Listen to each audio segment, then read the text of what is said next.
Medok'tan Garcinia Gel 8'de sağlığı sunar. Ben Helin Funda Karakılıç, uzman klinik psikoloğu. Özellikle travma uzmanıyım aslında ben.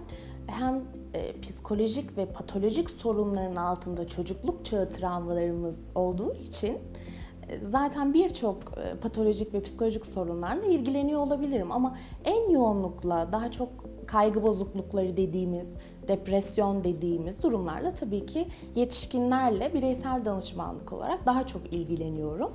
EMDR yönteminden, EMDR tedavisinden biraz bahsetmek istiyorum sizlere. EMDR terapi yaklaşımından bahsedecek olursak eğer, travma bağımsız düşünülebilen bir teknik değildir. Yani travmadan EMDR'ı ayıramıyoruz.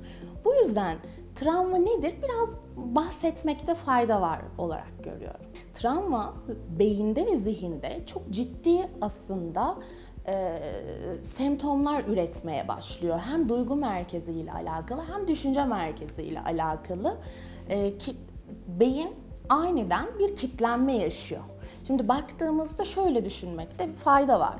Biz bir günde binlerce anı yaşıyoruz. Nedir bu anılar? Mesela örnek veriyorum. Sabah kalktınız, yüzünüzü yıkadınız, dişlerinizi fırçaladınız. Bu anılar nötr anılar olarak yerleşiyor. Fakat bazı anılar var ki mesela hiç beklenmedik, ani, tehlikeli, hiç beynin hazır olmadığı ve daha önce kategorize edemediği bazı konular olabiliyor.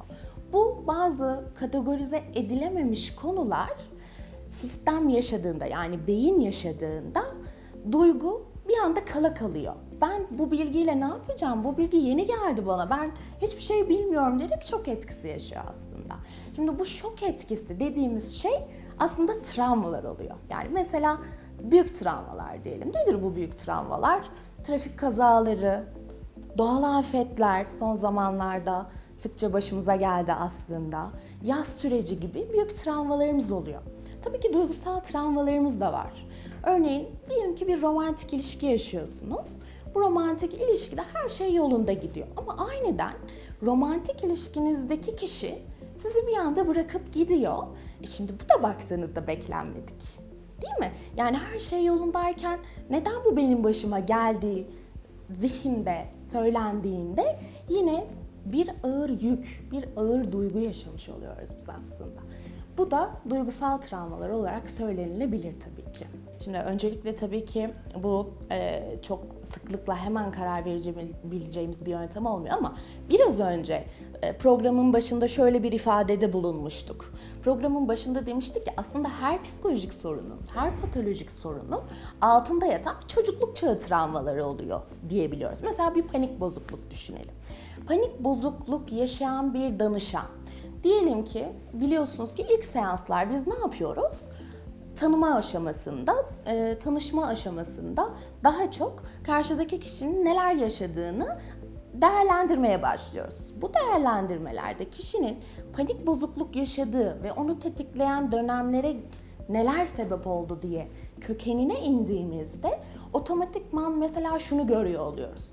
Bir kişi örneğin bir dönem boğulma tehlikesi yaşamış olabiliyor ya da diyelim ki çocukluk çağındayken anne ve babası tartışma esnasında olduğunda babası annesine fiziksel şiddet uygulayabiliyor ya da bir yakınını tehlikeli bir durumda ve anda kaldığında ölüm korkusunu yaşayarak içselleştirmeye başlıyor aslında.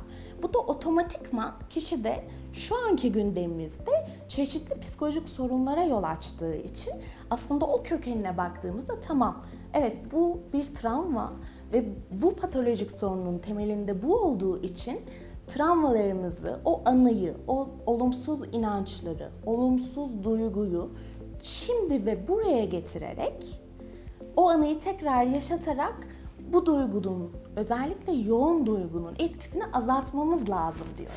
Şimdi öncelikle EMDR ne demek? Biraz bundan bahsedelim. Yani EMDR'ın Türkçe çevirisi de mümkün aslında. Göz hareketleriyle duyarsızlaşma ve yeniden işleme demek. Şimdi bilateral dediğimiz iki yönlü uyarandan bahsediyoruz aslında. Göz hareketleriyle iki yönü aynı anda sağ ve sol lobları uyararak ya da ses uyaranları vererek, şu şekilde uyararak o anı, geçmişte yaşadığımız o travmatik anı şu ana getirerek tekrar yaşamasını sağlayarak, o anla yüzleşmesini sağlayarak olumsuz inançları ve olumsuz duyguları duyarsızlaştırma diyebiliyoruz aslında. Şimdi EMDR uzmanlar tarafından da ışık hızında terapi olarak adlandırılıyor. Ama şimdi siz de tahmin edersiniz ki her bireyin kendine özgü psikolojik problemleri var. Ve bu problemler aslında parmak izi kadar biricik ve özgün. O yüzden ne kadar süre olduğu kişinin kendisiyle alakalı. Kişinin yaşadığı deneyimlerle, baş etme stratejileriyle, o olayı içselleştirme şekliyle bağlantılı olduğu için seans süresi vermek çok doğru değil aslında. Şimdi özellikle sosyal medyada EMDR'la ilgili terapi yöntemini ve yaklaşımını duyan bireylerde şöyle bir not oluyor aslında. EMDR anıları siler mi? EMDR her şeyi unutturur mu? Bu tabii ki de doğru değil ama metafor olarak kullanırsak belki doğru olabilir. Yani ne anlamda? Aslında o anının vermiş olduğumuz duygu yoğunluğunu azalttığı için otomatikman etkisini azaltıyor aslında. Diyelim ki bir kişi fiziksel saldırıya uğradı. Karanlıktı diyelim ki. Fiziksel saldırıya uğradığında artık zihin olumsuz anlamda duygu yoğunluğu çok fazla olduğu için işlemeye başlıyor. O gün oradan geçmeseydim, işte benim yüzümden oldu diyerek o suçluluk duygusu ve o korku duygusunu yoğun bir şekilde yaşamış oluyor. Bu yüzden o korku olan yoğun duyguyu da azalttığımız için kişi artık duruma anıyı silme olarak değil de şu şekilde yaklaşıyor. Evet, o gün oradan geçmiş olabilirim ama bu dünyanın sonu değil. Her zaman bu benim başıma gelecek bir şey değil diyerek inancı da değiştirmiş oluyor. Aslında EMDR sadece duyguyu, anıyı azaltmıyor. Aynı zamanda yeni anlamlandırma şekli de katıyor. Herkese sağlıcakla kalınız diyorum. Sağlıklı günler. Medok'tan Garcinia Jel 8'de sağlığı sundu.